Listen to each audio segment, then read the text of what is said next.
명절 잘 보내셨나요? 그래도 많이 쓸쓸하시죠? 예. 가족들, 특별히 자녀들이 오지 못해서 많이들 보고 싶을 텐데 오늘 하나님 앞에 예배하면서 하나님 주신 은혜로 여러분의 마음에 위로와 평안이 더욱 가득 채워지기를 축원합니다. 오늘 19장 소돔과 고모라 성의 멸망에 관한 이야기를 우리가 일부만 읽었습니다. 여러분, 소돔과 고모라 성 하면 하나님을 안 믿는 사람들도 거기 하늘에서 불이 내려서 다 멸망한 곳, 이 정도 웬만하면 다 알지요. 그죠? 그 정도로 유명한 곳인데 오늘 하나님이 두 천사를 이 성에 보내셨습니다. 그리고 그들이 가서 보고 듣고 경험한 것들을 오늘 성경에 기록해서 저와 여러분에게 보여주고 있습니다. 왜 그럴까요? 그 당시 이 소돔과 고모라 성이 죄악이 얼마나 심각했는지, 그리고 왜 이 성이 하나님께서 불을 태워서 멸망시키지 않으면 안 되는 상황이 되었는지, 이런 것들을 저와 여러분에게 보여주심으로 인해서 이걸 통해서 이 시대를 살아가는 저와 여러분에게 경계를 삼고자 함인 줄 믿습니다. 자, 그러면 이제 이 소돔과 고모라 성의 죄악이 어느 정도 있는지를 우리가 좀 함께 살펴봐야 되겠는데요. 우선 13장 13절을 봅시다. 13장 13절.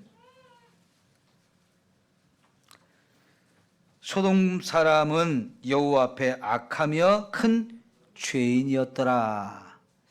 이 이야기를 소개하고 있는 장면이 어떤 장면입니까?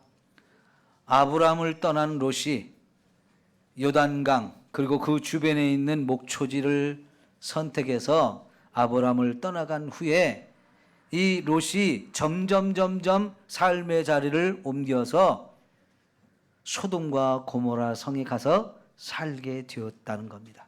그런데 그때 이미 소돔과 고모라는 어쨌다고요? 여호와 앞에 악하며 큰 죄인이었다는 겁니다. 롯은 이 부분을 전혀 고려하지 않았어요.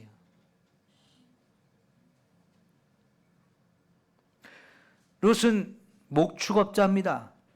대부분의 목축업자들은 유목민으로 삽니다.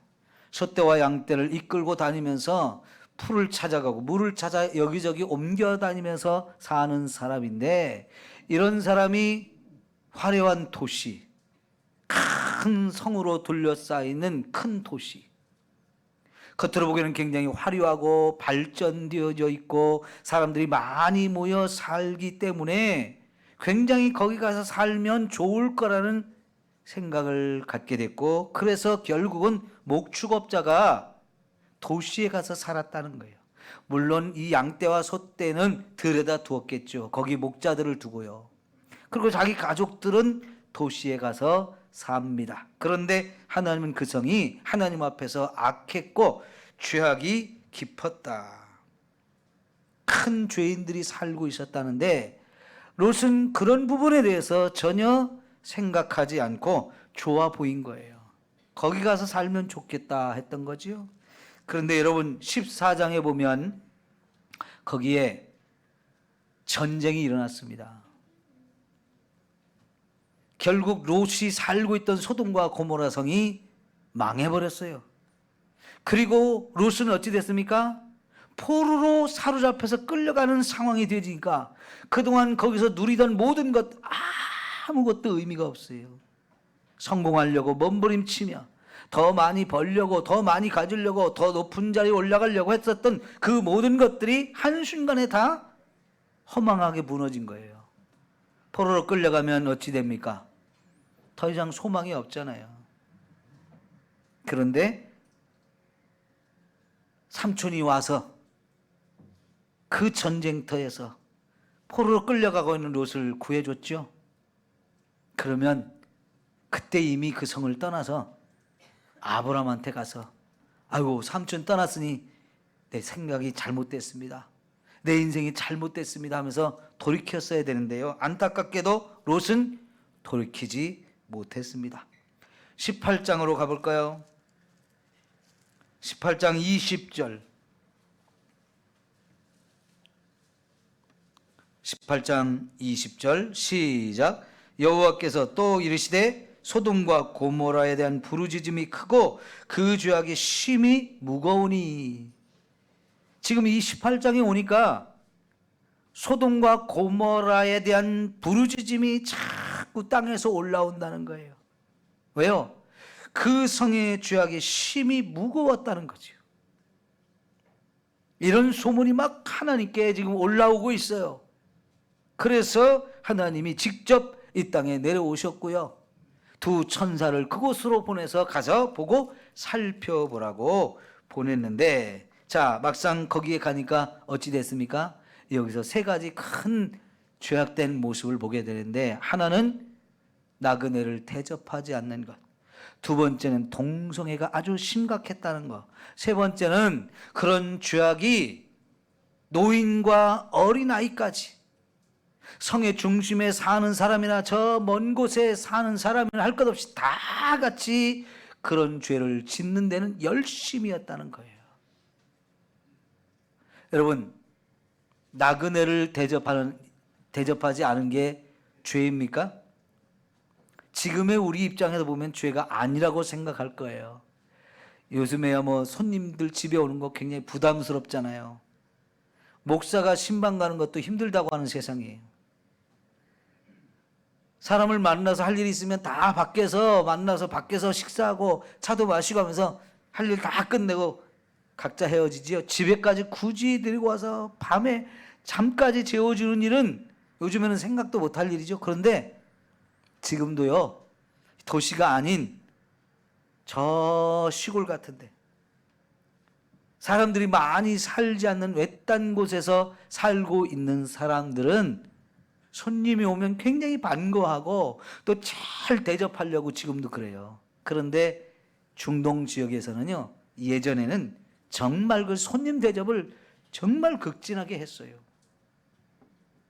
아주 극진하게 손님을 대접했어요. 요 바로 앞에 18장에 이 하나님과 천사들이 제일 먼저 누구한테 먼저 갔어요?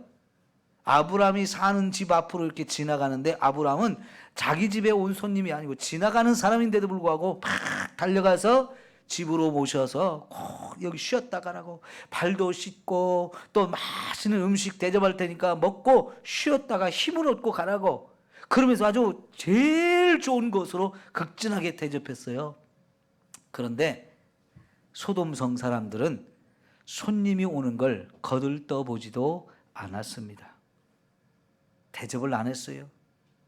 그래도 그 중에 롯이라는 사람이 성문 앞에 앉아 있다가 나그네가 오는 걸 보고는 때가 이제 저녁 때인데 안 되겠다 싶어서 얼른 자기 집으로 모셔가서 그나마 롯이니까 대접을 했어요. 근데 그날 밤 어찌 됐어요? 손님을 대접하지 않은 이 성의 사람들이 몰려와서 어른과 아이, 원근에서 먼 데에서 가까운 데 있는 사람까지 다 몰려와서 남자들이 이 손님을 끌어내라고 했습니다. 여러분 19장 5절 보세요. 19장 5절. 롯을 부르고 그에게 이르되 오늘 밤에 내게 온 사람들이 어디 있느냐 이끌어내라. 우리가 어떻게 한다고요? 그들을 상관하리라. 상관한다는 말이 무슨 뜻일까요? 성경이기 때문에 이런 단어를 표현을 했는데, 사실은 이 말이 히브리어로 야다라고 하는 단어인데요. 이 단어는 성경에 굉장히 많이 쓰여지는 단어인데, 첫 번째 의미는 안다는 뜻이에요. 안다. 근데 이 안다는 것이 지식적으로 안다는 게 아니고요, 경험적으로 보고 듣고 경험적으로 안다는 뜻인데, 이 의미에서 더 한 발짝 들어가면 또 많이 쓰여지는 단어가 성관계를 맺는다는 뜻이에요. 그럼 이 얘기가 뭡니까? 그 성에 사는 남자와 여자, 어른과 아이와 노인들까지, 또 먼 곳에서 가까운 데 사는 사람들까지 다 몰려와서 이 남자 둘을 밤에 끌어내라. 그러면 우리가 성관계를 맺겠다는 거예요.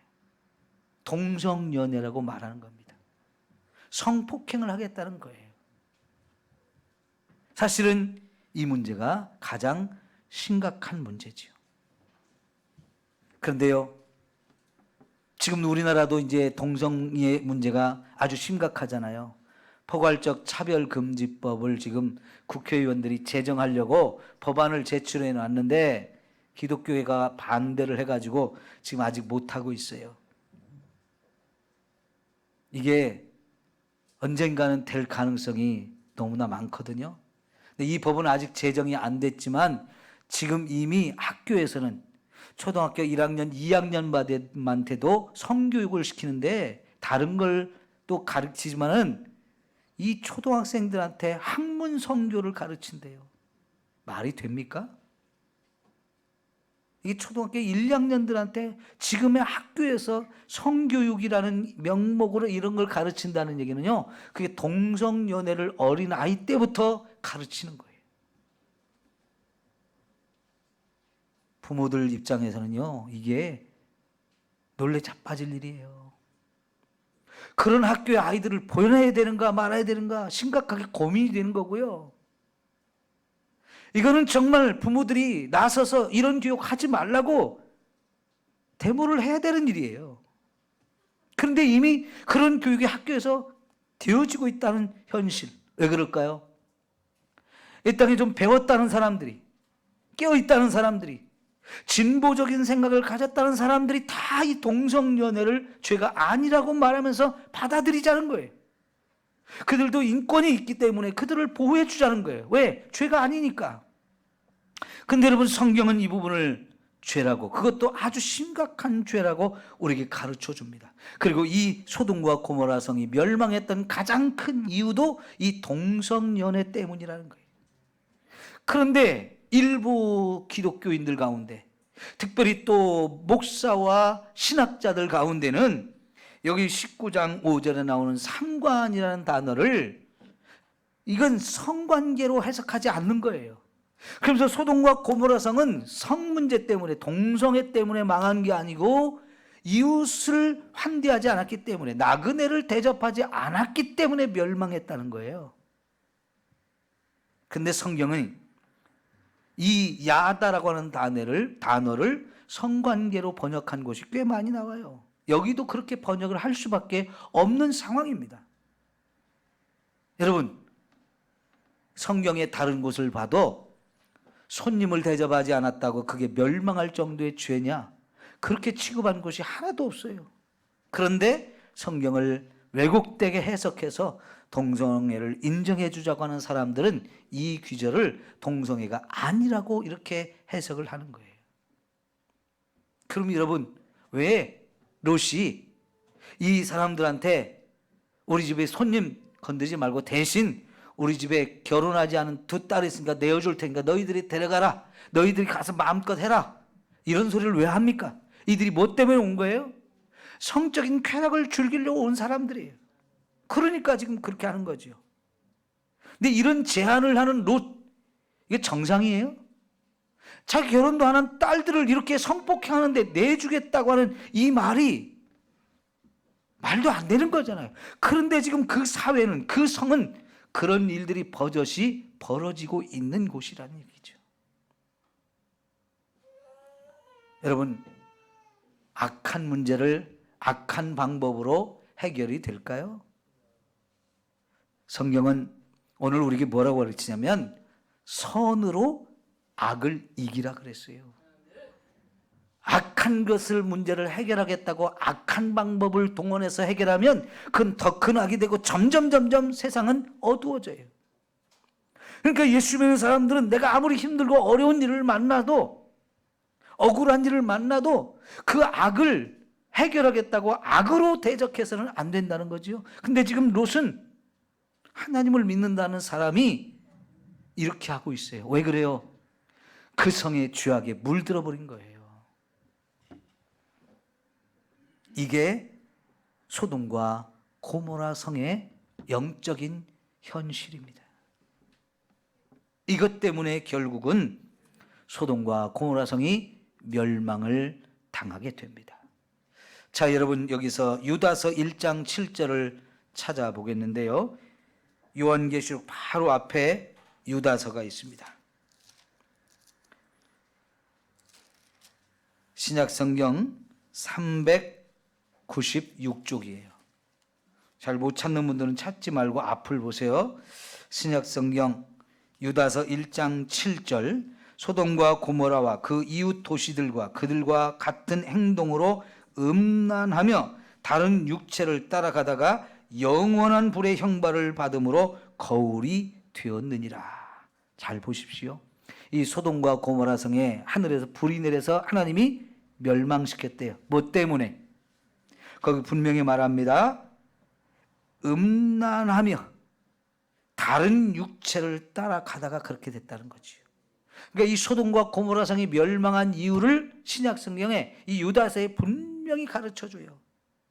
음란한 행실, 그리고 다른 육체를 따라갔다는 거예요. 다른 육체를 따라갔다는 것은 남자가 남자와 더불어 부끄러운 일을 행하고 있는 거지요. 이 동성연애 문제가 결국 소돔과 고모라 성의 멸망의 직접적인 원인이었다는 것을 우리에게 가르쳐주고 있는 거지요. 여러분, 이런 도시에 롯이 여전히 살고 있다는 게 문제인 거예요.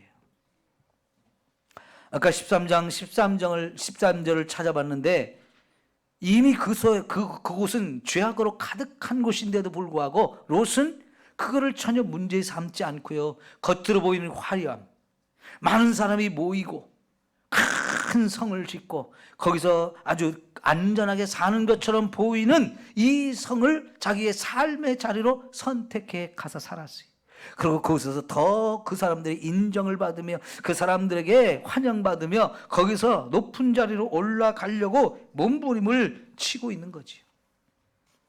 아까 말씀드렸듯이 이미 전쟁이 일어나서 완전히 거기 다 망하고 거기서 죽을 뻔했다가 포로로 끌려갔던 그 상황, 진짜 큰일 날 뻔했던 상황인데 삼촌이 군대를 이끌고 와서 그곳에서 자기를 살려줬기에 망정이지요. 안 그랬으면 모든 걸 다 끝났을 뻔해요. 이미 그런 경험을 했으면 거기서 떠났어야 되는데 또다시 거기서 떠나지 못하고 살고 있다는 게 롯이라는 사람이 얼마나 영적으로 무감각한 사람인지, 하나님으로부터 얼마나 멀어져서 믿음을 잃어버린 사람인지를 보여주고 있는 거예요.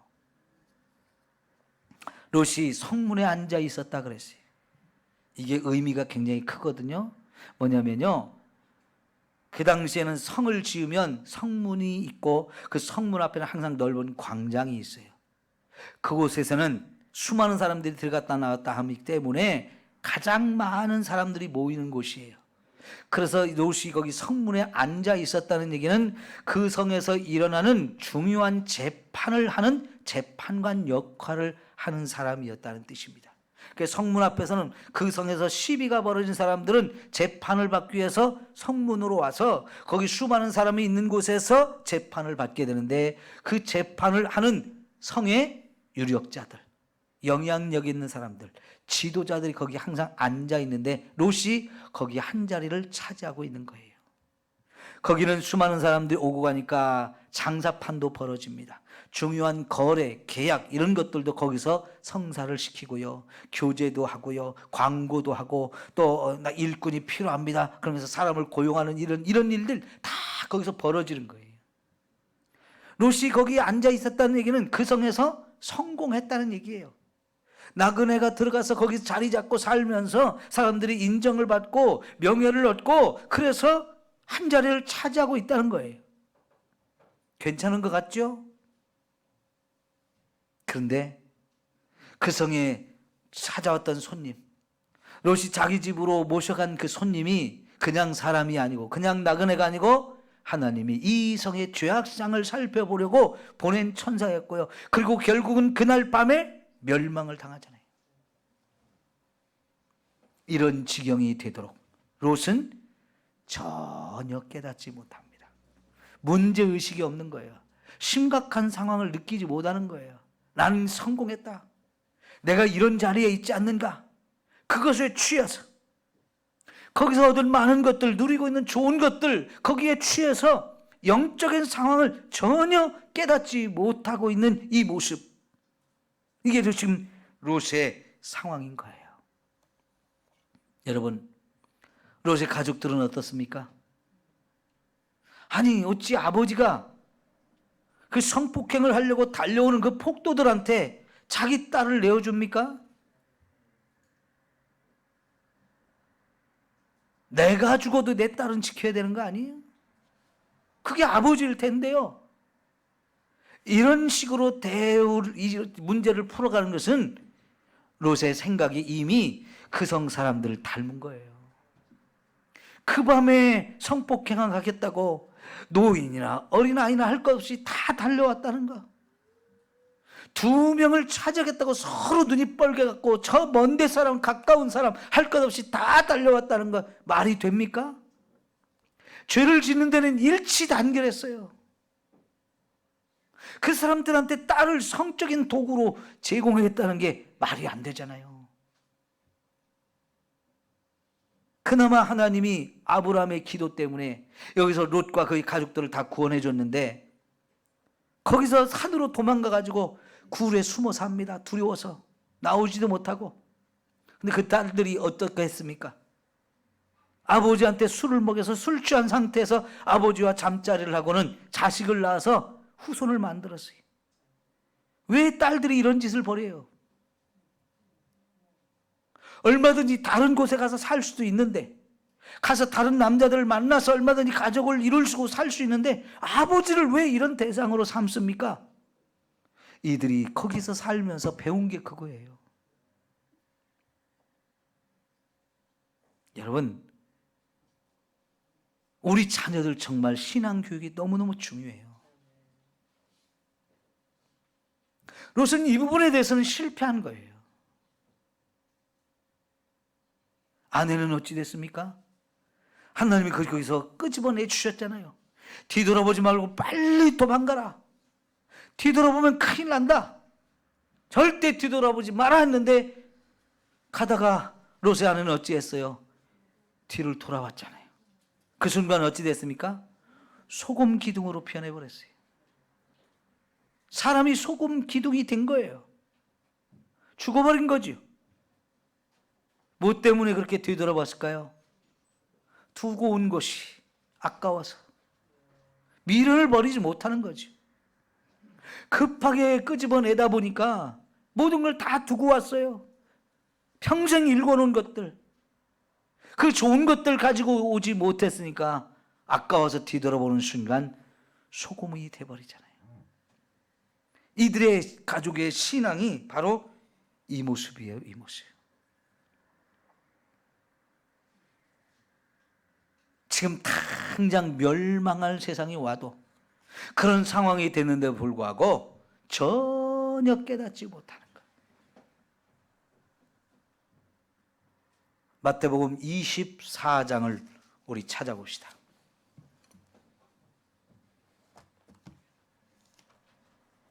마태복음 24장 37절에서 39절입니다.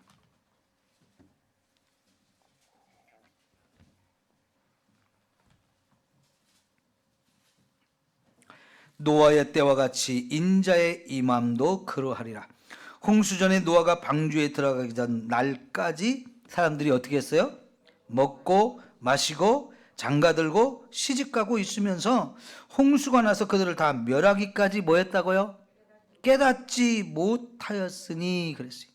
그런데 예수님이 지금 이 말씀을 하시는 이유가 뭐예요? 그 다음에 인자의 임함도 이와 같으리라.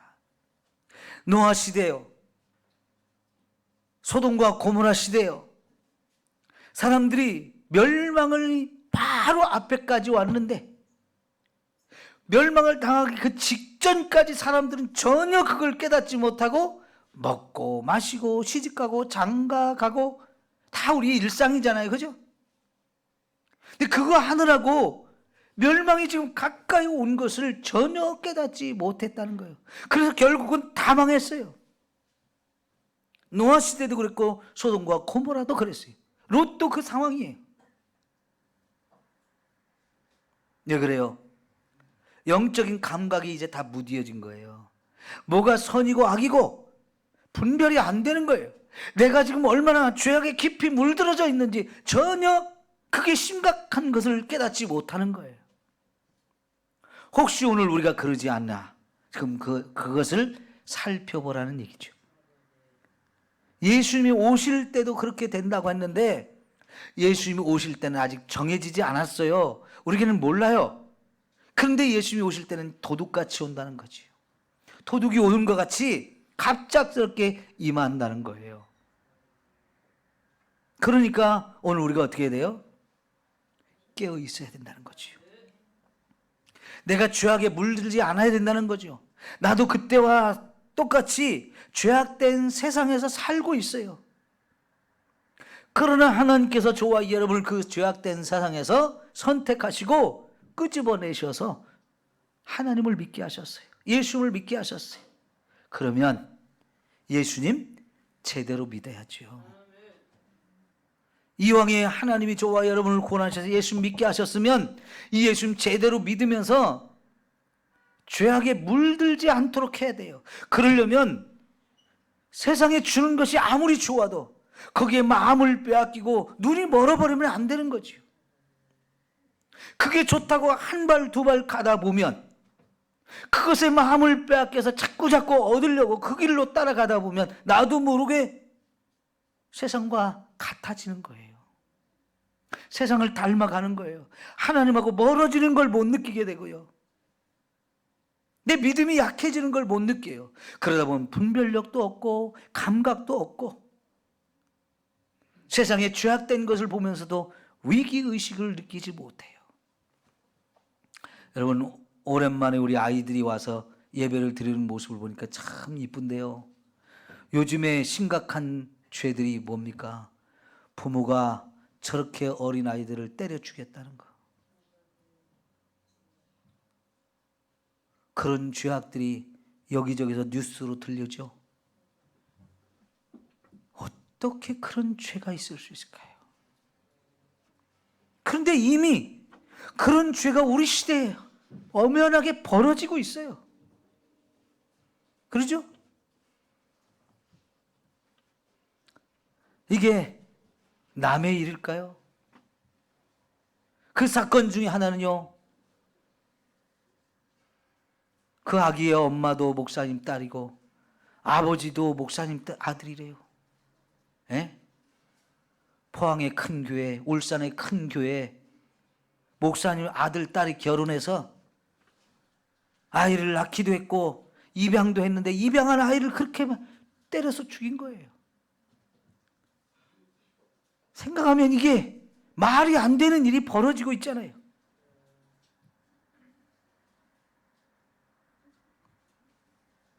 그런데 우리는 세상이 이 지경이 돼도 나는 괜찮다라고만 하고 있는지 모르겠어요. 얼마나 괜찮은데요? 이제 정말 주님이 오실 날이 언제일지 모르지만 가까이 오고 있다는 느낌이 드는데, 그렇다면 여러분, 우리 정신을 바짝 차려야 돼요. 역사의 가정이라는 것은 의미가 없다지만 여러분, 그래도 여기 롯의 경우를 한번 가정을 해봅시다. 만약 롯이 아이고 큰일 났구나, 더 이상 여기서는 살아서는 안 되겠구나 하고 그 소돔과 고모를 일찍 떠나서 아브라함한테 가서 아주 삼촌 내 잘못했어요, 아이고 거기 큰일 날 뻔했어요. 그랬으면 얼마나 좋았을까요? 여러분, 하나님은요 그런 시대 속에서 그런 세상에서 아브라함을 불러냈어요. 롯도 사실은 같이 불러내 주셨어요. 그러니까 하나님은 어떻게 하셨습니까? 계속 믿음을 키워주시는 거예요. 찾아오시고 또 찾아오시면서 그를 양육해 주시는 거예요. 하나님이 어떤 분인지를 가르쳐 주시면서 그 하나님 말씀대로 살려고 자꾸 보호하시고 지켜주셔요. 근데 우리가 성경을 읽어보니까 이 아브라함도요 연약함 때문에 실수도 하고 넘어지기도 하고 죄도 져요. 그럼에도 불구하고 하나님은 계속 지켜주고 보호하시면서 믿음으로 더 살 수 있도록 도와주시고 계속해서 지켜주시잖아요. 거기가 하나님의 품이에요. 거기가 제일 안전한 곳이에요. 롯이 거기서 아브라함과 함께 살았다면 이런 지경은 안 당했을 거 아니에요. 그런데 그 좋은 곳을 떠나서 아니 그냥 소돔과 고모라 성으로 가지 않고 양떼와 소떼 끌고 그냥 풀밭으로 물가로 찾아다니면서 이렇게 그들을 키우면서 자기의 경건함을 유지했으면 그나마 괜찮았을 텐데 세상에 주는 화려함과 거기에 있는 부유함과 거기에 있는 그런 것들을 막 얻어서 거기서 성공하려고 했던 그 모습이 결국은 이 지경이 된 거예요. 여러분 누가복음 15장에 보면 탕자의 이야기가 나오죠. 그 탕자는 아버지와 함께 사는 것이 불편했어요. 자기 마음대로 하고 싶은 이 욕망 때문에 아버지에게 유산을 미리 달라고 졸라대가지고는 그것을 받은 다음에 훌쩍 떠나서 먼 나라로 가서 자유롭게 살았는데 그때는 돈도 있고 자유도 있고 젊으니까 얼마나 신났겠어요.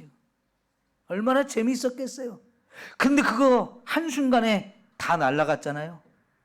아버지가 준 많은 재산이 있었는데 그거 쓰다 보니까 한순간에 다 날아가 버렸어요. 그러고는 거기에 설상가상 기근까지 와서 먹고 살 수 없는데 일할 곳이 없으니까 죽을 지경이에요. 그나마 그 탕자는 그 상황에 대해서 아버지 생각하고는 돌아왔잖아요. 돌아오니 어떻게 해요? 아버지가 맞아주면서 다시 다 회복시켜줬어요. 그 아들의 엄청난 잘못 이런 거 다 문제 삼지 않고 다 아들의 권위 다시 회복하고 다시 마음껏 아버지 것을 누리며 살 수 있게 해줬어요. 그런데 여러분 롯은요 돌아오지 않은 탕자예요. 돌아오지 않았어요. 이게 문제인 거예요. 그러다 이렇게 한순간에 모든 것이 다 엉망이 되어버렸잖아요. 자 여러분 하나님께서 오늘 이 소돔과 고모라 성으로 천사들을 보낸 후에 보고 들은 것을 이렇게 기록해서 저와 여러분에게 보여주시는 이유가 뭐겠어요? 이 말씀을 읽으면서 오늘 우리의 삶을 점검하고 교훈을 받으라는 거죠. 지금 나는 어떠한지. 천사들이 가서 보았을 때 망할 수밖에 없는 곳이었어요. 자 이제 우리는요 주님이 다시 오실 날을 기다리면서 살고 있는 사람들이에요. 그 주님이 오셔서 우리의 모습을 봤을 때 잘했다 칭찬할 모습일까요? 아니면 안 되겠다 하실 걸까요?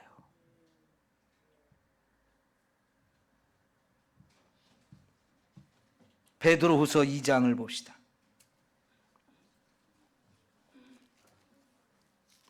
베드로후서 2장 4절부터 8절까지 봅니다. 신약성경 384쪽.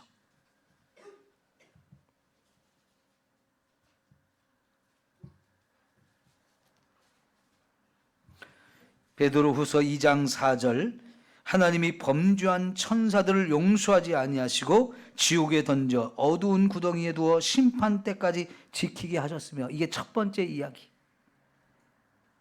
하늘에서 천사들 가운데 타락한 자들이 있었고 그놈들을 하나님이 지옥에 던져서 심판할 때까지 지키게 하셨다는 거예요.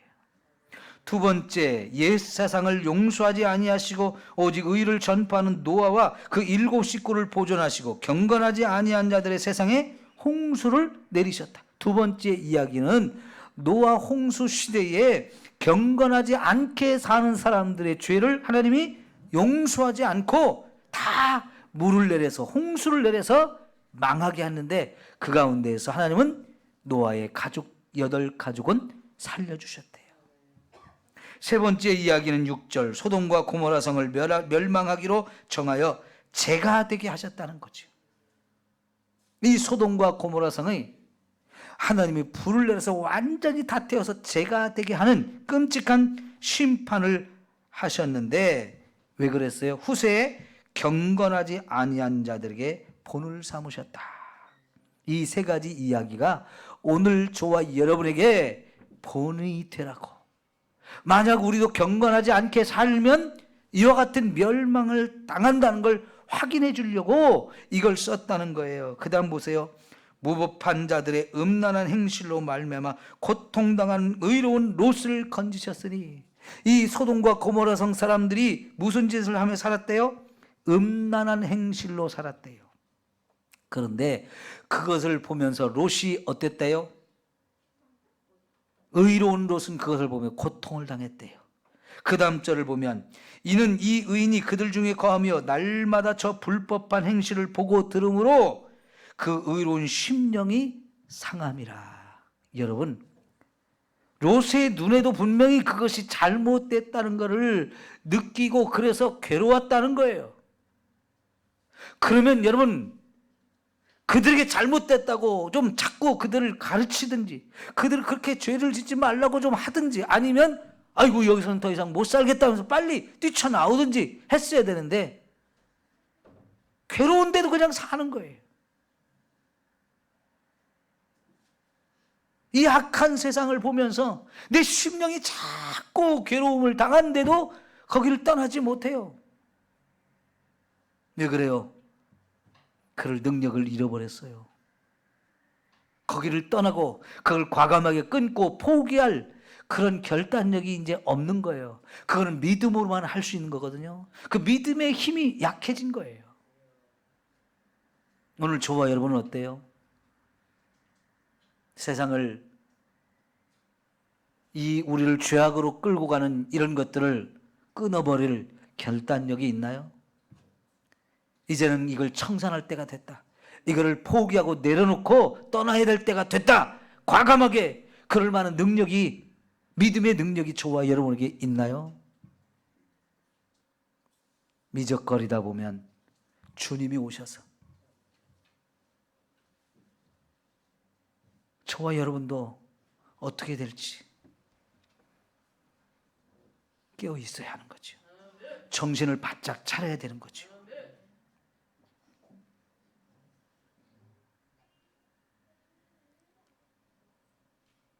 오늘 이 말씀이 저와 여러분에게 교훈이 되고 깨달음이 되기를 바랍니다. 이왕에 하나님이 저와 여러분을 세상 가운데서 선택하셨어요. 불러내셔서 예수를 믿게 하셨어요. 그렇다면 지금 우리가 예배드리는 이 자리가 하나님이 아브라함을 찾아와서 그 연약한 자를 자꾸 믿음을 세워주고 결국은 하나님이 그에게 주려고 하는 모든 축복을 이루면서 천대까지 복의 가문을 이루게 하셨던 것처럼, 이 자리가 저와 여러분이 하나님이 불러내셔서 우리의 믿음을 세워가고 있는 자리예요. 얼마나 귀중한 자리입니까?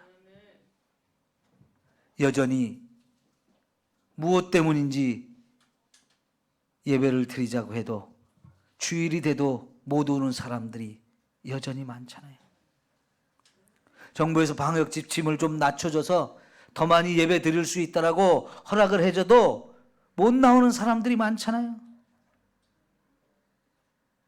여러분, 정말 지난 1년 동안 우리 예배 드리지 못했던 시간들이 많아요. 그런 가운데서 믿음이 점점 약해지고 하나님과 우리의 관계가 멀어지고 내 믿음의 열정들이 식어졌는데 그런 감각이 없고 이걸 문제 삼지 않으면 나 큰일 났다, 나 다시 믿음을 회복해야지, 이런 마음이 없으면 결국은 저와 여러분의 마음도 세상에 빼앗긴 거예요. 세상이 좋다고 하는 거예요. 우리 주님이 오실 때 한 손에는 구원을 가지고 한 손에는 심판을 가지고 오셔요. 심판의 손이 우리에게 임하기를 원하십니까? 구원의 손이 임하기를 원하십니까? 그래야죠. 그래야 저와 여러분이 살 수 있어요. 초대교회 성도들은 아멘, 주 예수여 오시옵소서 하면서 준비하고 기다렸어요. 마라나타라는 말이 서로 인사를 주고받았어요. 마라나타, 마라나타. 이 말이 주 예수여 오시옵소서 하면서 준비된 자로서 빨리 오셔달라고. 지금 우리가 사는 세상이 너무 힘듭니다. 믿음을 지키기가 너무 힘듭니다. 세상이 너무 악해서 믿는 사람들을 막 이렇게 믿지 못하게 하려고 우리가 엄청난 핍박을 가하는데, 그런 중에도 우리 믿음을 지킵니다 하면서 믿음을 지키며 주님이 오실 날을 기다리고 준비한 자가 되었어요. 오늘 저와 여러분이 그렇게 살고 그렇게 준비하기를 축원합니다. 기도합니다.